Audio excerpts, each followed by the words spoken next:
Hey there, it's Eileen Guilbeault. We are here with the Real Las Vegas market update for April. And the first thing that I need to talk to you about is fraudulent listings.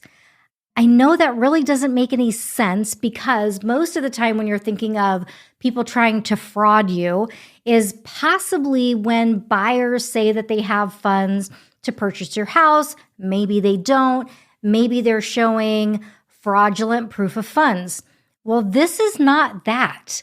This is people are taking, mostly pieces of land, and they are saying that they are the owners of that piece of land.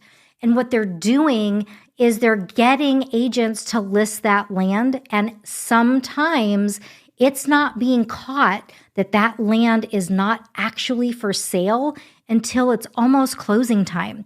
So if you're looking at buying land, be aware that you need to make sure that whoever has listed that piece of land actually has physical proof, IDs, title reports, something that proves that that piece of land is actually for sale.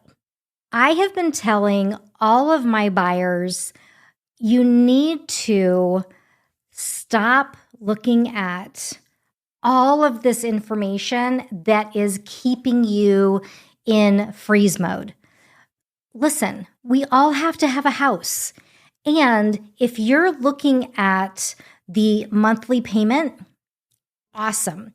If you're looking at the total price of the property, then you kind of get in this overwhelm mode where you're like, hey, wait a minute, a couple years ago, I could have bought that house for way less than it is now.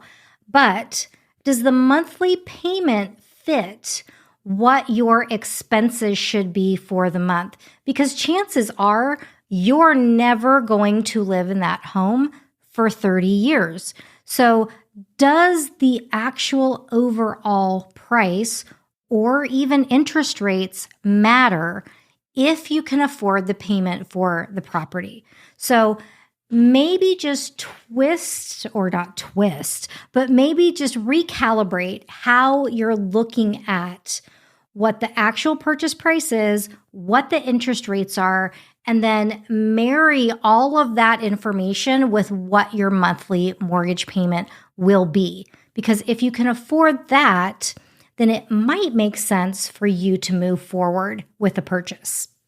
And if you have been driving around Las Vegas, you are going to notice that we are building, not me, but we are building a ton of apartments. And there's a reason for that. We still are in an inventory shortage. There are not enough homes to go around for everybody who needs housing in Las Vegas. But because we are having an increase in interest rates, because we're having an increase in the home prices, we are turning into a renter nation. And that is becoming a problem because the most amount of millionaires, is that the right way to say it? Many millionaires, I should say, are made millionaires through investments in real estate. So to be a renter nation is kind of taking away that generational wealth possibility for a lot of Americans. So this is why I'm saying take everything into account. Take the interest rate into account. Take the price into account. But more than anything, look at what you can afford monthly, because chances are you can adjust your expectations and still purchase a home, a condo, a townhome that may not be what your idea of your first purchase for a home would be. But once you recalibrate your expectations, you can still get into owning a home, building equity, being able to take that equity a couple years down the line and reinvest that into maybe something that's closer to the home that you had in mind, so that you can start to build generational wealth for you, your family, your pets, whoever you want to donate all of that money to when you do decide to sell, whatever that looks like for you, you will have that opportunity building wealth through real estate. And on the heels of that renter nation philosophy that we're seeing creep up here in the United States, not just Las Vegas, the entire United States, is the fact that almost all of my buyers right now are investors.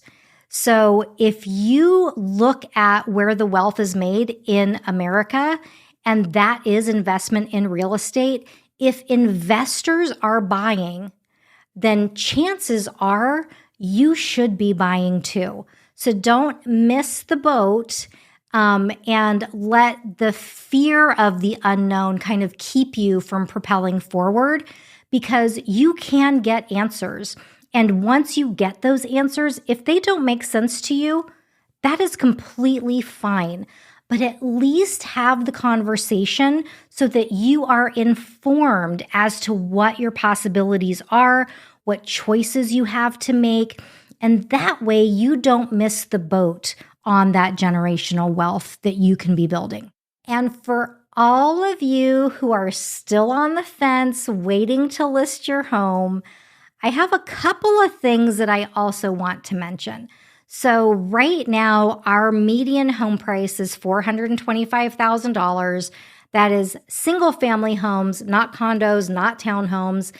And it's been the same for months. So we're not going down, we're not going up.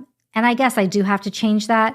It went down $5 a couple of months ago. It stayed there for a few months, and now it came back up $5. So, I mean, if you're okay with losing $5, you're going to be okay if you list your home right now. But the advantage to doing it now is not only is it the spring market, but it's also PCS-ing time. So if you are military, if you have a veteran loan, if you're looking to use your VA entitlement, all of those reasons why you should be listing right now. PCS-ing, everybody's getting their new assignments right now. And we also, because we now have the Raiders in town, all of those trades right now are being made. So you have football players who are being signed to come to Las Vegas right now looking for property to buy.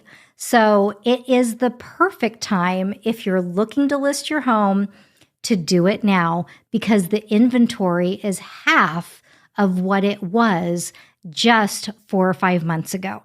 So keep your eye on this channel to get all of the current up-to-date information. And maybe if I missed something, chances are I could have, you can always just reach out. Let's chat, get answers to your questions so you can make really smart, informed decisions. And I'll see you next month.